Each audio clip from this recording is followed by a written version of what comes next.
So I just have to point out that we have Tracy operating the camera, and she's horrible. Sorry, throw you under the bus. Okay, so welcome to our little YouTube series, Tips with the Flawless Team. Today we have Denise. Welcome, who is also part of the team. She does event planning with Tracy, her right hand girl. Okay, and also she's our family. So today, all that. We're just going to jump right into it. Today we're going to ask about relationship stuff. So I want to ask Denise advice on what would you do if people are planning on getting married, but they're in a toxic relationship? What advice would you offer those people? Okay.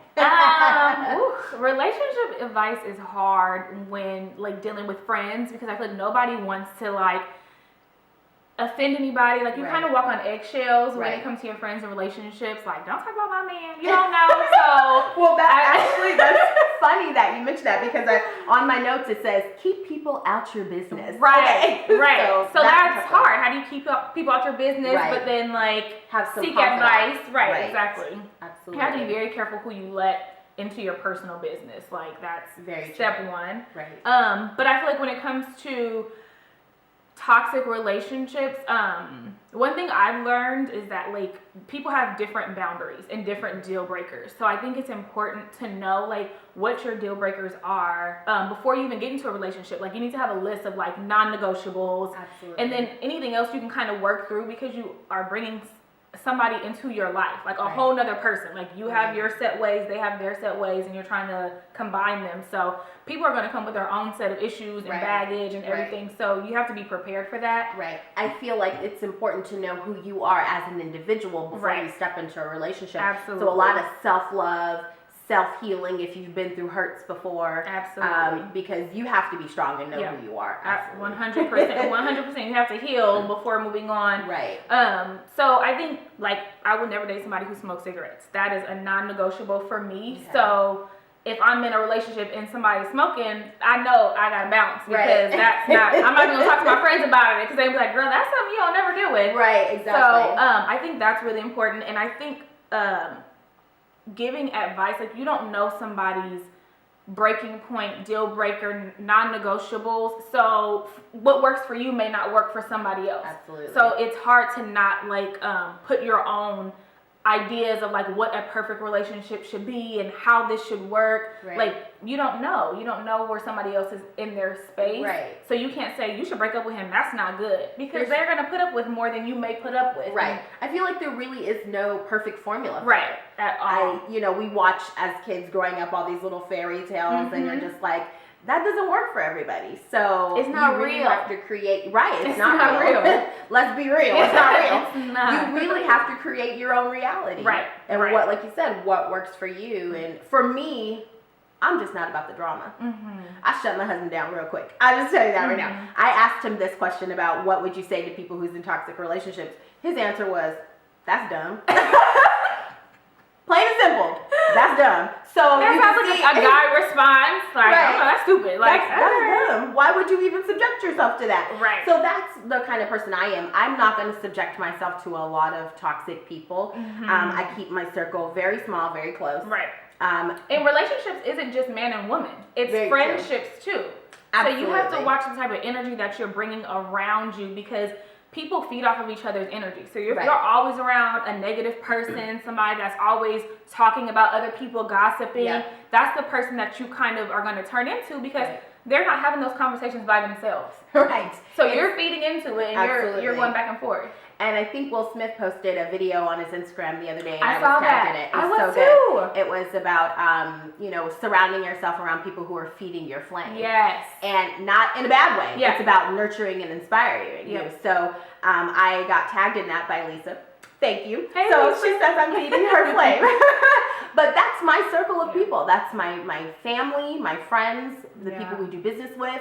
We're just constantly nurturing and inspiring each other and supporting each other. I just don't have very many people. I make exceptions for some, because sometimes I feel like you also have to maybe sometimes be a mentor a support system for somebody else, and it can't always just be about you. Well, I'm not about the drama, so I don't want to hear. No, sometimes you make exceptions for, certain people in your life, but other than that. Some people are put in your life for a reason to test how you deal with difficult people. Right. And I think it's important that to know how to handle yourself in those situations. Right. So you're not always going to get somebody that's just like you. I mean, I work in, corporate, so I come across people all the time who I don't necessarily vibe with, but I have to keep it professional because I'm in the workplace. Yeah, definitely. But I know, we will never be friends outside this, but I can take a morning, how are you doing? We can work together. You have to know how to adjust to the people around you. So my other part to this question is, this is an important thing, cheating in a relationship. So, initially my first response is, nope. Done, bye, get out. Okay. I've been married for 12 years, so now I'm like, okay, if I'm gonna be serious about it, I have to sit back and assess. If this was something that happened to me or someone who I may know, my questions are, is this a serial thing, like multiple times? If you do it once, you'll do it again. That's my opinion. That is my opinion. Really? Yes, because I feel like, I've been cheated on a lot. Not in my current relationship, thank God. Hey. But in the past, I've been cheated on quite a few times. And I thought, okay, if you're forgiving and you guys have a talk. But I also found out that once they got caught, that's when the conversations happened. So I had to look back and be like, well, it wasn't just one time, but you got caught this time. I think that honestly, if somebody cheats on you, there's two parts. If somebody cheats on you, you have to ask them why. Right.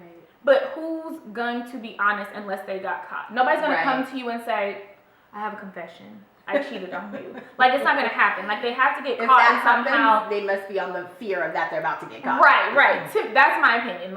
You might get caught, so you're trying to come and get in front of it. Oh, yeah. But I also think on the flip side, there has to be some self-reflection too, because there's something lacking sometimes, not always. Some men just do whatever, but sometimes in a serious committed relationship, there's something lacking. There's something that the man or the woman feels like they're not getting, so they're getting it somewhere else. That 20% that they may not be getting in their relationship, they found it somewhere else. That's a sad number. It's so small, but when you're not getting it, it's like you can have 90%, everything is great, and 10% is bad, and you're focusing on that 10%, so it's so magnified.